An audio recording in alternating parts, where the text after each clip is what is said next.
María Lado defínese como escritora e actriz ocasional. Nada en Cee, en 1979, comeza a relacionarse co mundo literario no Batallón da Costa da Morte, onde fai os seus primeiros recitais. Alda ao lado o dúo que ten con Lucía Eldao leva case 20 anos viaxando polos escenarios, tanto dentro como fora do país. A proposta nace coa idea de ofrecer recitais de poesía para a xente a que non lle gusta a poesía. Gravamos esta entrevista en Santiago, nas oficinas da xestora cultural Urdime, que é distribuidora da propia María Lado. Con ela falamos moito de poesía, pero tamén dos textos teatrais que escribe para excéntricas, do seu papel no filme Corno e incluso da Geada e do Seseo.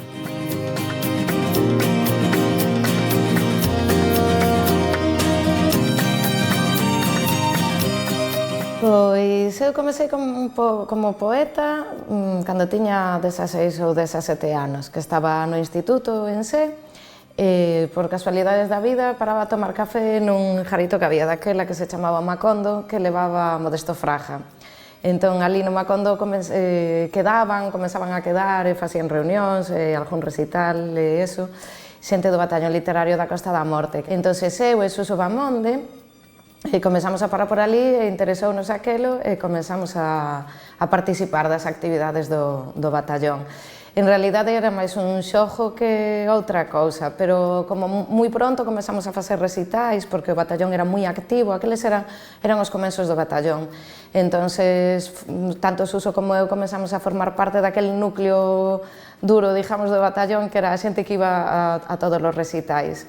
Eu realmente aquilo gustábame moito, escribir sempre me gustou desde que era ben pequena, ler e escribir, pero o feito de poder estar no escenario e recitar aquilo resultábame super seductor. Entón, así foi como comecei. Recordo que cando escribín os poemas do primeiro libro, a razón pola que os escribín é porque levaba tanto tempo recitando co batallón e só tiña 6 poemas que me daba vergonza ir a recitar sempre os mesmos poemas. Dábame vergonza polas miñas compañeiras, no? Porque a xente estaba farta de escoitar aqueles textos. E así foi como comecei a vida de poeta. Comecei xa recitando e logo publicando nas propias antoloxías do batallón, que xerábamos as nosas propias edicións, e despois tiven a sorte de editar en Letras de Cal, que foi o primeiro libro de meu que tiven, e foi unha experiencia increíble, claro, porque se facían moitas presentacións, fixéramos toda unha xira por Galicia, por vilas e cidades, recordo con moito cariño.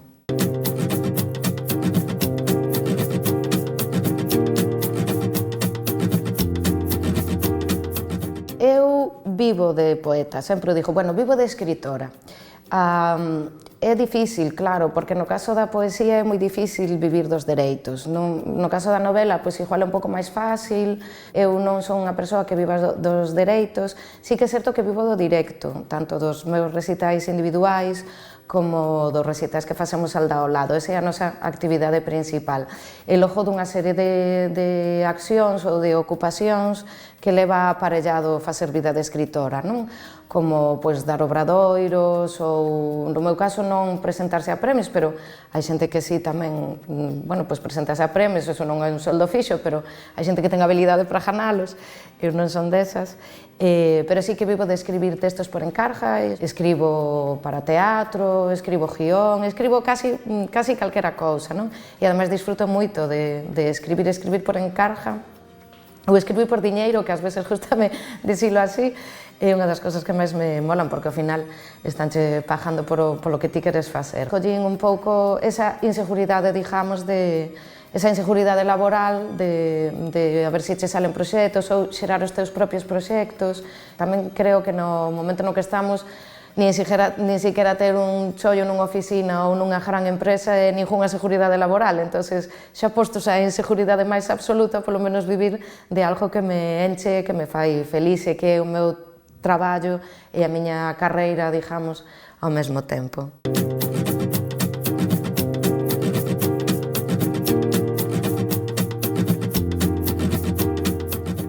A idea inicial era ofrecer uns recitais de poesía pensados para a xente que era un pouco alérxica á poesía ou que non tiña moito interese na poesía, non? Entonces, por aí decidimos facer o que sabíamos facer, que era recitar, tanto Lucía como como eu, que nos gustaba moito recitar, pasábamolo moi ben recitando, falar antes dos poemas ou entre os poemas e decir cousas que nos parecían graciosas, non? Transmitir mensaxe, pero dende un punto de vista relaxado, con un alto contido de humor, e logo Lu cantar e tocar, porque era algo que la sabía facer, entonces como que puxemos todo o mellor que sabíamos facer para crear Alda ao lado, con esa idea de levar a poesía a aquel público menos interesado na poesía. Creemos que agora hai suficientes poetas que fan cousas distintas e que traballan nas marxes e que ofrecen cousas nos que, espectáculos nos que conviven artes diversas e que xa non hai esa idea tan bella e tan solemne do que é un poema ou do que é un recital de poesía ou do que é unha poeta.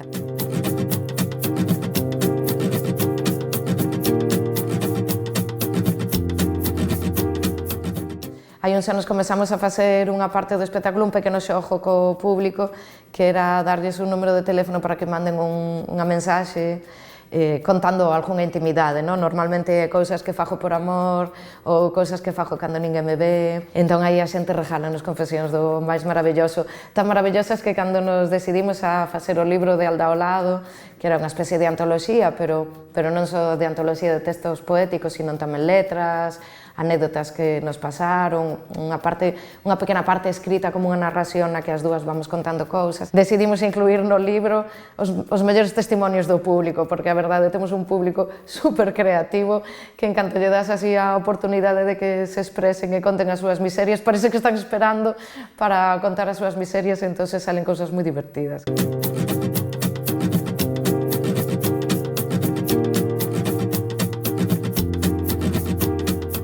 Ler, escribir, faiche ser unha persona máis empática, por exemplo, ten esa parte de deleite, pero tamén ten esa parte de educación. Quero dicir, para min a cultura é esencial en ese sentido, que haxa espectáculos, que haxa pelis, que haxa cine, que haxa música, e que a sociedade os consuma. É o que convirte a sociedade en algo mellor, cando menos con máis capacidade de pensada, non? Entón, dende o noso punto de vista, que sempre, Alda ao lado, sempre intentamos traballar co humor, normalmente a xente sospeita menos das cousas que dis como un chiste. Entón, por aí eres capaz de dicir auténticas barbaridades e hai que estar como moi atenta ao que transmites cando estás traballando con humor, cando a linguaxe que emprejas se viste co traxe de humor, tens que ser como moi consciente dos chistes que estás facendo, porque ás veces transmites auténticas barbaridades. Entonces, nese sentido, creemos que o humor é unha ferramenta que chega moi pronto, que val moito para a cultura, pero que tamén hai que darle moitas voltas, pensar moito antes que vas dicir antes de dicilo, non? Porque é moi fácil manter certo tipo de pensamentos que hai que desfacerse deles xa na sociedade solo porque están vestidos de chiste, non? Parece que o que se di dende o humor é menos peligroso.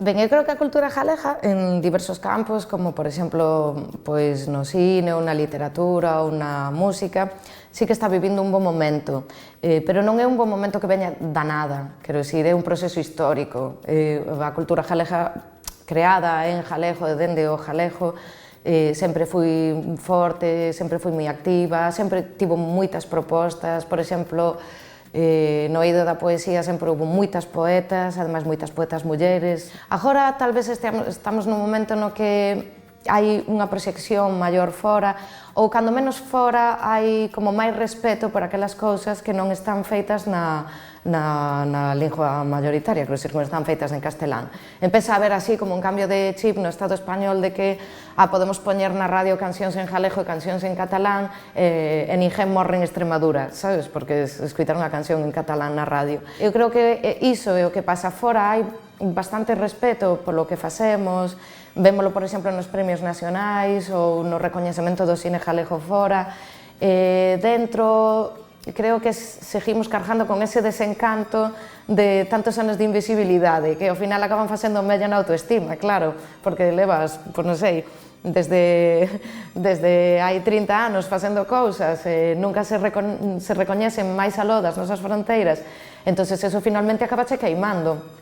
pero sí que creo que hai como un pequeno cambio nese sentido. A poesía galega hai moitos anos que increíblemente máis rica e variada e incluso máis sorprendente que a poesía que eu vexo en castelán de compañeras que poden ser da miña xeración, non? Cando vamos por aí fora a festis, a xente sorpréndese do que se fai aquí.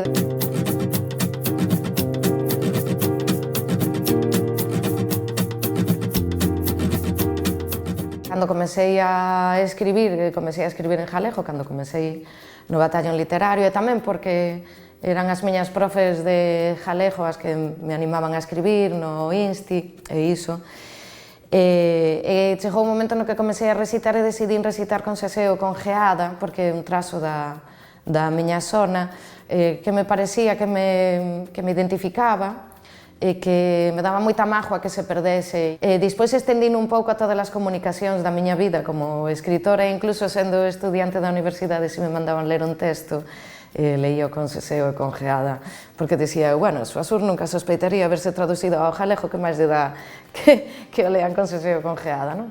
Eu falo con seseo e con geada para representar a xente da miña zona, onde tamén se perde o seseo e a geada, e as xeracións máis novas pois xa prácticamente non teñen geada, porque é un trazo que se vai perdendo no tempo e non pasa nada, pero a mí gústame mantelo porque me identifica, e tamén a bandeira de onde eu son. Eu marchei da Costa da Morte moi nova, inda que sempre dixo que son da Costa da Morte, pois son da Costa da Morte emigrada en outro sitio de Galicia. Con tantos trazos dialectais de todos os sitios, pois fago o que podo, pero quero dicir que intento que a xente sinta que a lingua que falan, inda que teña certos defectos, inda que non che baja para aprobar un Selga 3, é a túa lingua, é galego tamén, está ben.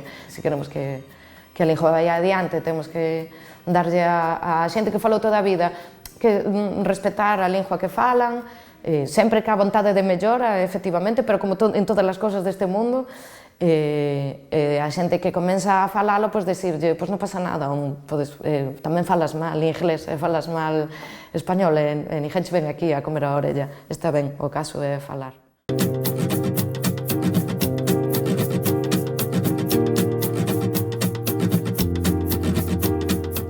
Cando nos chamaron para escribir, sentime moi emocionada porque, claro, de repente, currar con aquela xente a que as miras, eu traballara con eles como actriz hai moitos anos, pero escribir para excéntricas era un luxo increíble, non?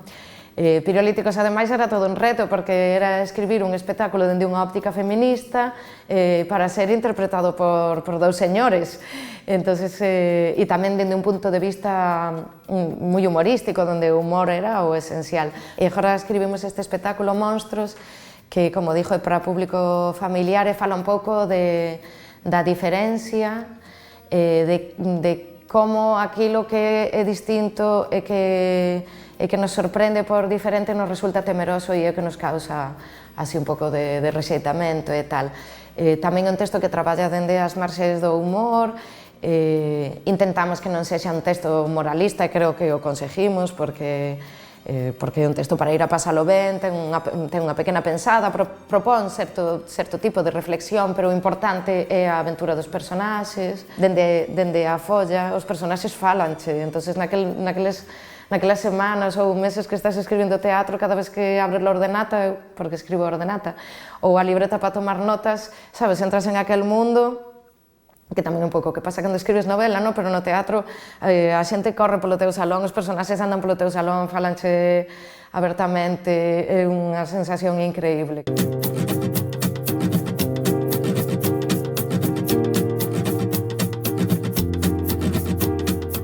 A rodaxe foi increíble, traballar con Jaione e con Janet, que estuvimos mogollón de tempo ensayando xuntas para un pouco crear a nosa relación de amizade, non sei que, foron das mellores semanas que pasei na miña vida, todo o traballo que equipo, que era super talentoso, super ajarimoso, mayoritariamente de mulleres, foi do mellor que fixe na miña vida. E foi unha puta casualidade, porque non iña ir á proba.